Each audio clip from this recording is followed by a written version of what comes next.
اور اچانک پھر ایک دن عدالت میں آ کے حکومت کے اٹارنی جنرل آفس کی طرف سے کہا گیا کہ حکومت نے فیصلہ کیا ہے کہ عافیہ صدیقی کے کیس میں وہ فریق نہیں بنے گی اور امیکس بریف نہیں دے گی. تو یہ ایک یو ٹرن تھا.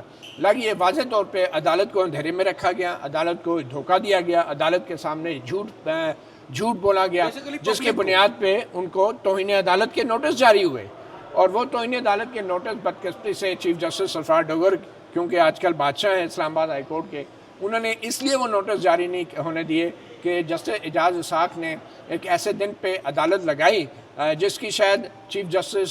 سرفراز ڈوگر کے رجسٹرار آفس نے کاز لسٹ نہیں جاری کی تھی, باوجود اس کے کہ جج صاحب نے پہلے بتا دیا تھا کہ میں منڈے کے روز اپنی چھٹی کے روز میں آؤں گا اور یہ روسٹر جاری کیا جائے. مگر ایک عدالتی کارروائی کو, عدالتی حکم کے باوجود جس میں 21 تاریخ لکھی گئی تھی کہ 21 کو ہیرنگ ہوگی, وہ ایک عدالتی حکم تھا, اس کو چیف جسٹس سرفراز ڈوگر نے جو ہے وہ فرسٹریٹ کیا اور انتظامی اقدامات کے ذریعے ایک عدالتی عمل کو فرسٹریٹ کیا گیا. اور یہ 26ویں آئینی ترمیم کے بعد جتنے بھی یہ لوگ تعینات ہوئے ہیں, یہ نئے ججز جو آئے ہیں اور یا تبادلہ ہو کے آئے ہیں, یہ سارے کے سارے جو ہیں آپ نے دیکھا جسٹس امین الدین کے آئینی بینچ نے جسٹس منصور علی شاہ کی عدالتی کارروائی اور حکم نامے کو انتظامی سائڈ پہ فرسٹریٹ کیا. تو یہ ساری کارروائیاں اس وجہ سے ہو رہی ہے. تو مجھے یہ لگ رہا ہے کہ ڈاکٹر عافیہ صدیقی کے اوپر جو یو ٹرن ہے, یہ حکومت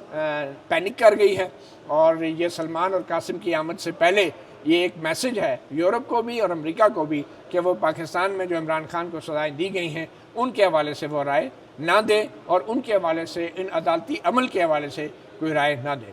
اچھا, آپ نے کوئڈ پرو کو کی بات کی ہے کہ اب بظاہر نظر یہ آ رہا ہے کہ ہماری جو ریاست ہے, اسٹیبلشمنٹ ہے, حکومت ہے, پاکستان ہے, انہوں نے یہ طے کر لیا ہے کہ عمران خان صاحب کو اندر رکھنا تو ہے ہی, اور ان کو اندر رکھنے کے لیے ظاہری بات ہے انہیں عالمی طاقتوں کو بھی یہ پیغام دینا ہے کہ بھائی آپ کے کہنے پر اب ہم چھوڑ بھی نہیں سکتے. تو اس کے لیے انہوں نے اب عافیہ صدیقی والا جو اپنا کلیم ہے وہ غالباً واپس لے لیا. ان کی ٹاک سے تو یہی تاثر مل رہا ہے, اور جو عدالت میں انہوں نے موقف اپنایا اس سے بھی یہی تاثر مل رہا ہے. امانت کشکوری صاحب, آپ کو کیا لگتا ہے یہ جو اسحاق ڈار صاحب کا بیان ہے اور ہماری جو گورنمنٹ ہے وہ جس طرح سے بیک فٹ پہ آئی ہے, بیک فٹ پہ تو نہیں, یو ٹرن انہوں نے لیا ہے, اس سے کیا جو عمران خان صاحب ہیں ان کی انکارسریشن فردر جو ہے, ان کی جو قید ہے اس کو طویل کرنے میں حکومت کامیاب ہو جائے گی, یا پھر بھی ان کو مشکلات کا سامنا کرنا پڑے گا؟ کیونکہ عافیہ صدیقی تو ہم سمجھتے تھے ایک لاسٹ ریزارٹ ہے, اگر اس کو بھی آپ نے کر دیا ہے, اگر وہ کارڈ آپ نے شو کر دیا ہے, پلے کر دیا ہے, تو پھر تو آپ کے پاس اب کچھ بچا نہیں ہے امریکہ کے ساتھ بارگیننگ چپ کے طور پر. بالکل ایسا ہی ہے جیسے مطیع اللہ جان صاحب نے بات کی کہ امریکہ میں جو ہی قاسم سلیمان ایکٹیو ہوئے, 5 اگست کا اعلان کیا گیا, تو اس کے بعد حکومت سوچنے پہ مجبور ہوئی. کیا پہلے دھمکیاں دی گئیں کہ قاسم اور سلیمان آئے ان کو گرفتار کر لیا جائے گا, تحریک شروع نہ ہو. اور اسحاق ڈار صاحب جب بات کر رہے ہیں تو اس سے ایک روز قبل وزیر اعظم صاحب نے ایک ملاقات کی ڈاکٹر عافیہ کی بہن فوزیہ صدیقی سے, اور ملاقات میں یقین دہانی کروائی گئی کہ ہم ہر ممکن قانونی مدد کریں گے عافیہ صدیقی کی, اور ہمارا یہ ایجنڈا ہے. اور اسحاق ڈار صاحب جو بات کر رہے ہیں تھنک ٹینک کے ساتھ, انہوں نے امریکہ میں باتیں کی ہیں, تو 2024 میں جب وہ سینیٹر تھے تو سینٹ میں 2024 کے سینٹ اجلاس میں انہوں نے کہا کہ ہماری جو حکومت بنی ہے اس کا جو پہلا ایجنڈا ہے وہ عافیہ صدیقی ہے. اچھا, اب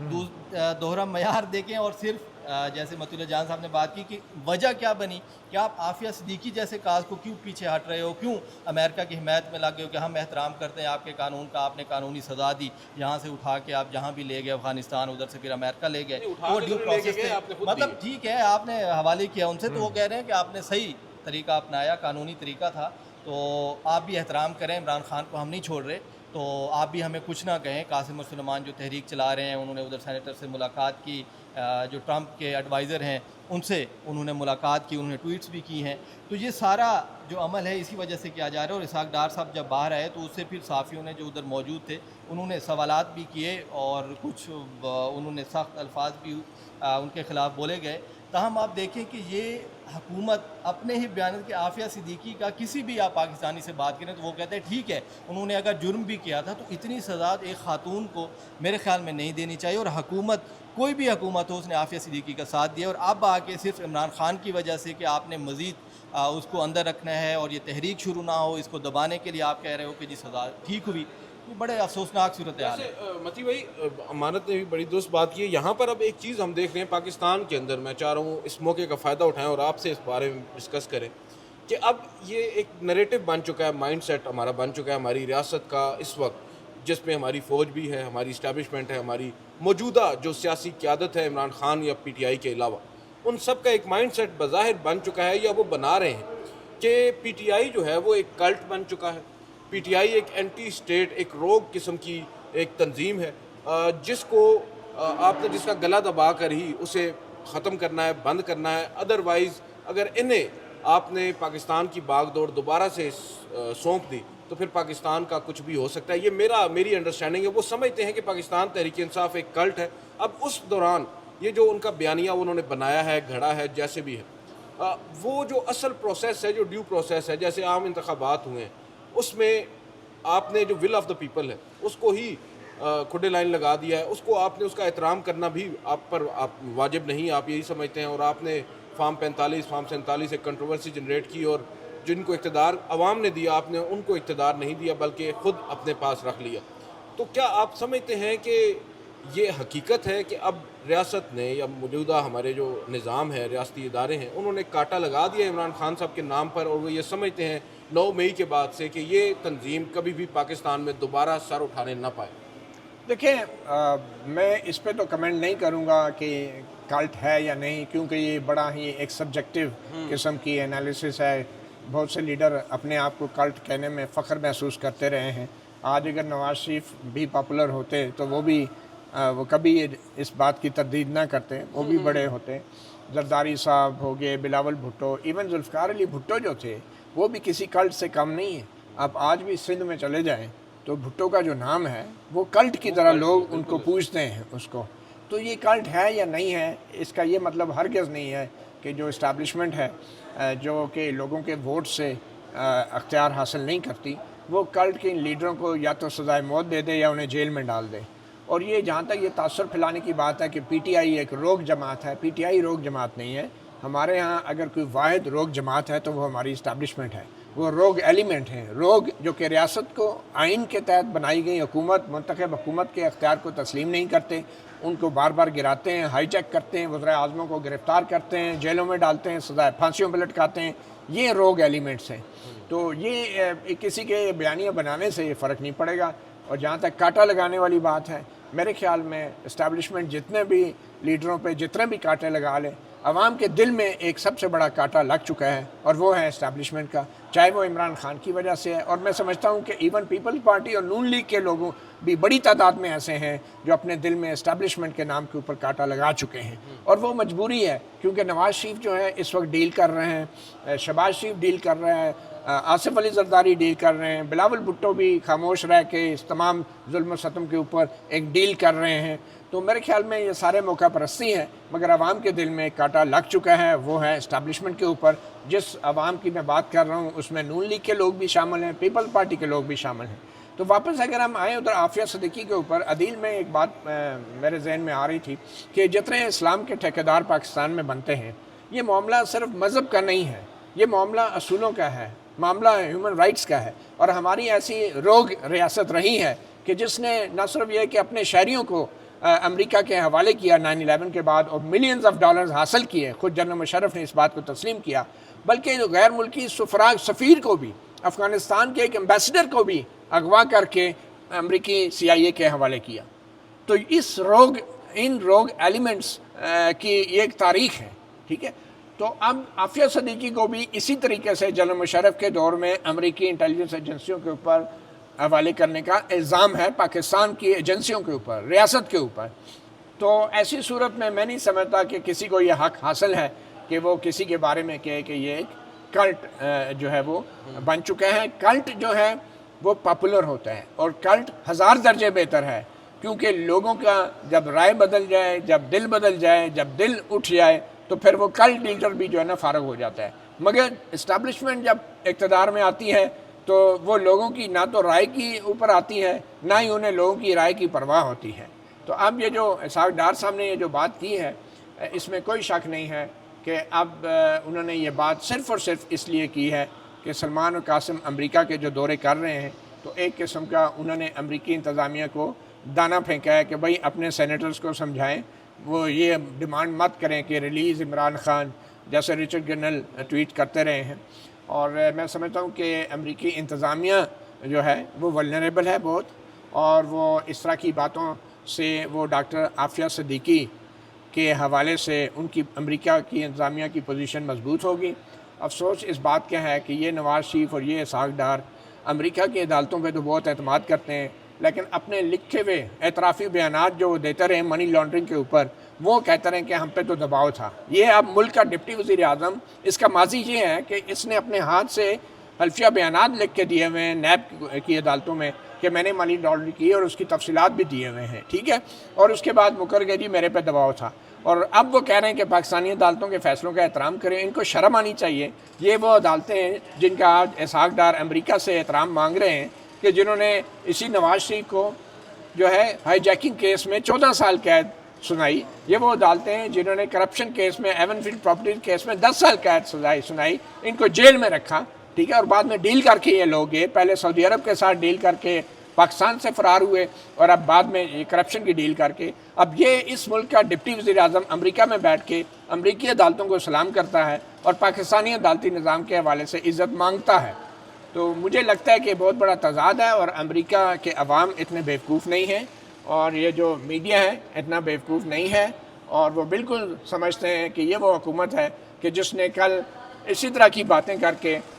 شکیل آفریدی، جن کے اوپر انہوں نے ٹرائل کیا اور جیل میں رکھا ہے FCR کے تحت، اس کو بھی انہوں نے امریکہ کے حوالے کر دینا ہے، اور اس کے اوپر بھی کوئی جواز گھڑ لینا ہے، اور پھر یہ انکشاف ہوگا عوام کو کہ وہ اسامہ کو جو ہلاک کیا گیا تھا اس میں شکیل آفریدی کے اوپر تو اس الزام میں مقدمہ ہی نہیں چلایا گیا۔ اور یہ بھی میں آپ کو آج بتا دوں کہ اسامہ کے ہلاکت کے اور اس حوالے سے جاسوسی کا الزام تھا ہی نہیں شکیل آفریدی پہ، ٹھیک ہے نا، اور بعد میں پتہ چلے گا تو اس کو تو کسی اور جرم میں ایک سزا دی گئی تھی، تو اس لیے ہم نے اس کو رہا کر دیا ہے، اور وہ شکیل آفریدی صاحب پوری کر کے وہ امریکہ شفٹ ہو جائیں گے۔ لیکن شکیل آفریدی کا بھی میں آپ کو بتا دوں، یہ جو کہانی گھڑی گئی ہے بالکل میمو کمیشن والا ایک سائیڈ سٹوری بنائی گئی تاکہ لوگوں کی توجہ اٹھائی جائے۔ شکیل آفریدی کو بھی ایک امریکہ کا جاسوس بنا کے پیش کیا گیا تاکہ جنرل کیانی اور جنرل پاشا وہ اپنے اوپر جو ان کی غفلت تھی، ملک کا دفاع کرنے میں ناکامی تھی، وہ اس سے توجہ اٹھانے کے لیے انہوں نے ایک میمو اسکینڈل کھڑا، اور دوسرا یہ شکیل آفریدی کو انہوں نے اچھال کے پیش کیا کہ یہ جاسوس تھا، اس نے یہ کیا، اور جو خود غفلت ہوئی، اور پتہ نہیں وہ غفلت بھی تھی یا کمپلیسٹی تھی، یہ آج تک ثابت نہیں ہوا کیونکہ ابٹاباد کمیشن کی رپورٹ بھی سامنے نہیں آئی۔ تو یہ ایک سائیڈ سٹوریز ہیں، اور کل یہ حکومت شکیل آفریدی کو بھی ریلیز کرے گی، اور میرے خیال میں ہونا بھی چاہیے، کیونکہ بڑا جرم شکیل آفریدی کا نہیں ہے۔ بڑا جرم جو ہے وہ اگر دیکھا جائے آج کل کے ماحول میں تو آج بھی کوئی آفریدی ہوگا، لیکن بڑا جرم اس وقت بھی میں سمجھتا ہوں شکیل آفریدی کا نہیں تھا۔ اب آپ نے شکیل آفریدی کی بات کی ہے تو ہم جسٹس یحییٰ آفریدی کی بات کر لیتے ہیں۔ جی ہمارے کشوری صاحب، کل جسٹس یحییٰ آفریدی صاحب نے بڑا فاتحانہ انداز میں ایک خطاب کیا ہے، اور وہ ججز کو گڈ نیوز بھی سناتے رہے ہیں، کوئی نئی کمیٹیاں بھی ترتیب دیتے رہے ہیں، اور سب سے امپورٹنٹ چیز یہ ہے جب وہ سب تقریر کرتے ہیں یا وہ لیکچر دیتے ہیں کسی موقع پر، تو وہ سب سے پہلے تو اپنا جو عدالتی نظام ہے اس پہ اس قدر اعتماد کا اظہار کرتے ہیں، اور پھر عدالتی فیصلوں پر عمل درآمد کی بھی بات کرتے ہیں۔ کل انہوں نے کیا تقریر کی ہے، اور آپ کیا اخذ کر رہے ہیں ان کی اس تقریر سے کہ موجودہ جو نظام ہے، جو عدالتی نظام ہے 26ویں آئینی ترمیم کے بعد سے، کیا جسٹس یحییٰ آفریدی صاحب یہ سمجھتے ہیں کہ وہ بالکل ٹھیک ہے، اسموتھ چل رہی ہیں چیزیں، اور جو کچھ قانون کی خلاف ورزیاں ان کی ہی ناک کے نیچے اسلام آباد کے اندر ہو رہی ہیں، اسلام آباد سے چند کلومیٹر کے فاصلے پر اڈیالہ جیل میں ایک شخص قید ہے، اس کا جو بیانیہ ہے، اور پھر اسلام آباد ہائی کورٹ میں جو کچھ ہو رہا ہے، یہ سب ان کو نظر نہیں آ رہا؟ نہیں، یحییٰ آفریدی صاحب کو سب کچھ نظر آ رہا ہے، لیکن جس طریقے سے وہ چیف جسٹس بنے، تو میرے خیال میں وہ خود کچھ کر بھی نہیں سکتے، جس طرح پہلے بھی ہم نے بات کی۔ میرا خیال ہے اس میں تھوڑا سا ہم ایک چینج کر لینا، وہ خود کچھ کر بھی نہیں سکتے یا وہ خود کچھ کرنا بھی نہیں چاہتے، میرا خیال ہے امانت کہہ رہے ہیں کہ جس طریقے سے مجبوری کی حالت میں شہباز شریف وزیر اعظم بنے، اس طریقے سے مجبوری کی حالت میں یحییٰ آفریدی چیف جسٹس بن گئے۔ جی بالکل۔ تو اب اس طریقے سے 26ویں آئینی ترمیم کے بعد جب جسٹس منصور علی شاہ چیف جسٹس بننے تھے تو یحییٰ آفریدی صاحب آ گئے، تو انہوں نے رپورٹ جو ہے وہ پھر پازیٹیو ہی دینی ہے، اور کہنا ہے کہ جی ہماری عدلیہ بہت اچھی ہے۔ رینکنگ کو دیکھیں تو 129 پہ ہم چلے گئے ہیں 139-40 ممالک میں، تو کوئی 8-10 ہی رہ گئے ہیں، اس کے بعد ہم مزید اوپر ہی جا رہے ہیں۔ تو عدالت ہماری بہتر، سپریم کورٹ کی حد تک، رپورٹس کی حد تک تو بہتر ہے، روزانہ ایک پریس ریلیز آتی ہے اور بتایا جاتا ہے کہ ہماری عدلیہ نے نئے اقدامات کیے ہیں، اصلاحات ہو رہی ہیں، آئی ٹی کا استعمال ہو رہا ہے، اے آئی پہ ہم کام کرنا شروع کر رہے ہیں، دوسرے ممالک سے ہم سیکھ رہے ہیں۔ ترکی کے ساتھ ایک ہمارا ابھی وفد ایک گیا ہوا ہے، تو وہ ٹیکنیکل ہماری ٹیم ہے، ایک ہفتے کے لیے ترکی گئی ہے، وہاں کی آئینی عدالت کا جو کام ہے اس کو دیکھے گی کہ کس طرح کر رہی ہے، اور پھر ہو سکتا ہے ہماری بھی ایک آئینی عدالت آ جائے۔ تو وہ ترکی سے سیکھنے گئے انہوں نے ہیں۔ کہا ہے یا آپ کہہ رہے ہیں؟ نہیں مطلب میں کہہ رہا ہوں کہ ایک وفد انہوں نے بھیجا ہے، ڈیلیگیشن ہمارا چین گیا بھی ہوا ہے، بھیجا ہے جی، چین میں بھی ہے اور ترکی میں بھی ہے۔ چین اور جو ترکی ہے ان کی جو عدالتیں ہیں ان کے ساتھ ہم لوگ کو MOU ہم نے سائن کیے ہیں۔ اب چین کے اندر تو آپ کو معلوم ہے وہاں پر کون سی جمہوریت ہے، اور ترکی کے اندر بھی، اور وہاں پر تو کانسٹیٹیوشنل کورٹ ہے، شاید اسی ماڈل کو یہاں پر اپلائی کرنے کی۔ متی بھائی آپ کو کیا لگ رہا ہے یہ جو چیف جسٹس صاحب ججز کو اپنی طرف سے خوشخبری سنا رہے ہیں کہ بھائی اب وزٹس ہوں گے ترکی کے، چین کے، آپ لوگوں کو TADA بھی ملے گا، تو مساج بھی ہوگا، مساج بھی ہوگا، تو یہ کیا کرنا کیا چاہ رہے ہیں؟ اور پھر ایک انہوں نے کمیٹی تشکیل دی ہے جس میں رحمت جعفری صاحب اس میں ایڈ کر رہے ہیں، اس کمیٹی کو جو آپ ججز کو ایویلیویشن کرے گی اور غالباً کارکردگی کو جانچا جائے گا۔ کیا ان کی فٹنس دیکھ کے انہیں باہر کے دوروں پہ بھیجا جائے۔ کیا بات ہے؟ بہرحال عدیل آپ نے سنا ہوگا نا کہ کوا چلا ہنس کی چال اپنی بھی بھول بیٹھا، تو ہماری عدلیہ تو وہ کوا ہے کہ جو کبھی چین کا نظام عدل سٹڈی کرنے جاتی ہے، کبھی ترکی کا، کبھی برطانیہ کا، کبھی امریکہ کا۔ مسئلہ نظام عدل کو بہتر کرنے کا نہیں ہے، مسئلہ سیر سپاٹے کا ہے، مسئلہ سیر سور کرنے کا ہے، ٹھیک ہے نا؟ تو اب یہ مجھے سمجھ نہیں آ رہی کہ چیف جسٹس یحییٰ افریدی نے اپنی تقریر جو ہمیں جاری کی گئی ہے تحریری طور پہ، اس پہ انہوں نے تقریر کے بیچ میں لکھا ہے گڈ نیوز۔ یہ چیف جسٹس کی تقریر ہے، اس پہ لکھا ہے گڈ نیوز۔ اب چیف جسٹس ملک کی عدلیہ کا باپ، اس کے لیے گڈ نیوز کیا ہے؟ اس کے نیچے لکھتے ہیں کہ ہمارا چین کے ساتھ ایک انفارمل کمٹمنٹ ہوئی ہے۔ اب چیف جسٹس جو کہ کاما فل سٹاپ کے اوپر آئین کی تشریح کرتے ہیں، وہ یہ کہہ رہے ہیں کہ انفارمل کمٹمنٹ۔ یہ انفارمل کمٹمنٹ کیا ہوتی ہے؟ انفارمل کمٹمنٹ تو یہی ہے نا کہ شادی سے پہلے آپ کوئی ریلیشن شپ قائم کر لیں، وہ انفارمل کمٹمنٹ ہوگی، اور بعد میں نکاح کر لیں تو وہ فارمل ہو جاتی ہے۔ اب یہ انفارمل کیا ہوتا ہے؟ یہ غیر رسمی کیا ہوتا ہے کہ کمٹمنٹ ہے؟ بھائی گپ شپ میں لگاتے ہیں، انہوں نے کہا ہاں ٹھیک ہے 30 بندے بھیج دو جی تھوڑے ججاں دا سی خوب خدمت کریں گے، انہوں نے ٹرین بھی کریں گے، مطلب یہ انفارمل کمٹمنٹ۔ اتنے کیجول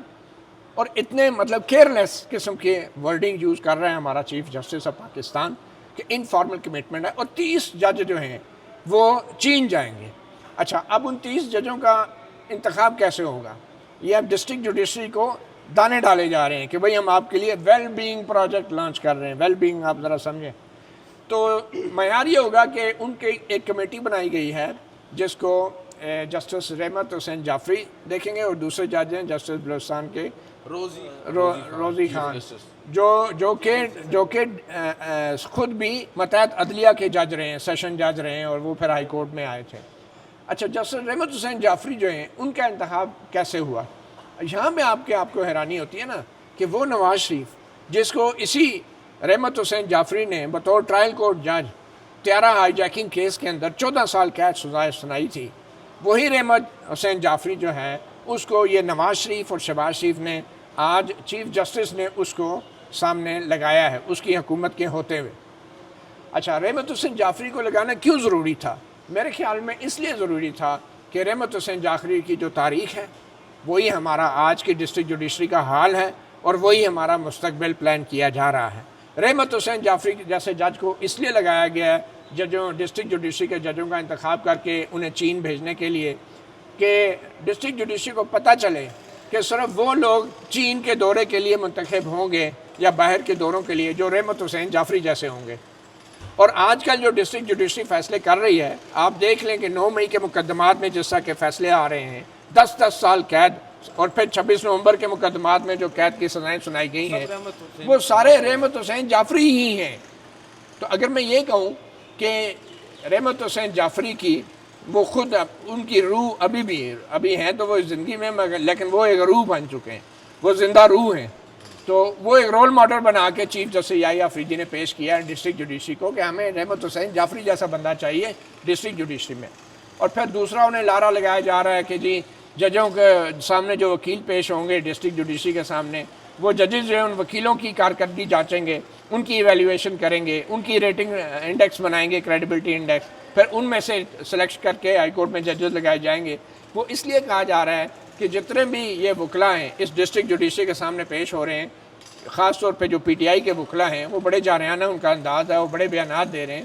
تو ان کو صرف ایک میسج دینا ہے کہ بھائی خبردار، ان ججوں کے سامنے اگر آپ نے کوئی بدتمیزی کی تو پھر آپ کے ہائی کورٹ میں ایلیویشن کا کوئی چانس نہیں ہے۔ اور ایک ماحول بنایا جا رہا ہے ڈسٹرکٹ جوڈیشری میں کہ جو سیاسی پارٹی کے وکلا ہیں، انہوں نے یہ نام لیا کہ یہ جو کچھ سیاسی پارٹی کے جو وکلا ہیں وہ جو ہے وہ نہیں، پروفیشنل وکلا کو ایویلیویٹ کرنا چاہیے ڈسٹرکٹ جوڈیشری کو۔ یعنی انڈائریکٹلی پی ٹی آئی کے وکلا کو انہوں نے تانا مارا ہے، انہیں طنز کیا ہے، انہیں دھمکی لگائی ہے کہ پھر آپ کا کوئی فیوچر نہیں ہے، آپ کا کوئی کیریئر نہیں ہے۔ تو یہ ہمارے چیف جسٹس یحییٰ آفریدی صاحب جو ہیں، انہوں نے ایک قسم کا ڈسٹرکٹ جوڈیشری کو تھپکی دی ہے اور یہ کہا ہے کہ آپ جو بھی کر رہے ہو صحیح کر رہے ہو، ہم آپ کے ساتھ ہیں۔ اور آخر میں جو انہوں نے ویل بینگ پروجیکٹ لانچ کیا ہے، سوال یہ پیدا ہوتا ہے اس ویل بینگ پروجیکٹ کی کیا ضرورت تھی؟ اس کی ضرورت اس لیے تھی کہ سپریم کورٹ کے ججوں کو بھی پتہ تھا کہ یہ جو ان کی تنخواہیں 26 لاکھ روپے کر دی گئی ہیں اور ہائی کورٹ کے ججز کی 22 لاکھ روپے تنخواہیں ہو گئی ہیں، تو ڈسٹرکٹ جوڈیشری نے کہا ہمیں کیا ملا، سارے کام ہم سے کروا رہے ہیں اور مزے اوپر لے رہے ہیں ہائی کورٹ اور سپریم کورٹ کے ججز۔ تو چیف جسٹس یحییٰ آفریدی نے ایک ٹرک کی بتی کے پیچھے لگا دی ہے، سبز باغ دکھا رہے ہیں اپنے ڈسٹرکٹ جوڈیشری کو کہ آپ کی بھی ویل بینگ کی جائے گی، آپ کی بھی تنخواہیں بڑھائی جائیں گی، تسی جو کر رہے ہو جاری رکھو، میں آپ کے ساتھ کھڑا ہوں۔ اور جن کے ساتھ کھڑا ہونا تھا اسلام آباد ہائی کورٹ کے 5 ججوں کے ساتھ کھڑے نہیں ہوا جو شخص، وہ ڈسٹرکٹ جوڈیشری کے ساتھ، ہاں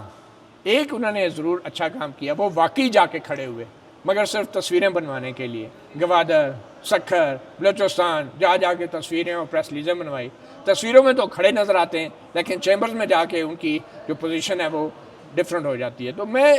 اس لیے کہہ رہا ہوں کہ یہ جو تقریر ہے یہ صرف لارے لگائیں گے ڈسٹرکٹ جوڈیشری کو، ان کو تھپکی دی گئی ہے کہ آپ نے جو کچھ کیا پی ٹی آئی کے قائدین کے ساتھ، کارکنوں کے ساتھ، وہ بالکل ٹھیک کیا ہے۔ اور یہ وہ چیف جسٹس ہے جو کہتا ہے کہ یہ جو ڈسٹرکٹ جوڈیشری اپنا ضابطۂ اخلاق بنائے کہ کوئی بیرونی مداخلت جو ہوگی اس کو کیسے ہینڈل کرنا ہے۔ اور اس کے پاس جوڈیشل کونسل میں بھی اور سپریم کورٹ میں بھی 5 ججوں کا لیٹر پڑا ہے، اس کے اوپر آج تک کوئی ایکشن نہیں ہوا۔ تو میں سمجھتا ہوں یہ دوگلا پن ہے، اور یہ اگر میں یہ کہوں کہ یہ منافقت ہے تو یہ غلط نہیں ہوگا۔ بہرحال دیکھتے ہیں، بظاہر تو ایسا ہی لگتا ہے کہ جناب چیف جسٹس یحییٰ آفریدی صاحب ایک شیل میں ہیں اور اس شیل کے اندر رہ کر انہیں معلوم نہیں ہے کہ ریئل ورلڈ میں کیا ہو رہا ہے۔ ہم سیفلی یہی کہہ سکتے ہیں، گو کہ ایک عام تاثر یہی ہے کہ ان کو سب معلوم ہے، مگر وہ خود اس تمام عمل کو نامعلوم ظاہر کر رہے ہیں۔ آج کے اس ولاگ سے اتنا ہی، مجھے مطیع اللہ جان صاحب کو اور امانت گشوری صاحب کو اجازت دیجیے۔ اللہ حافظ۔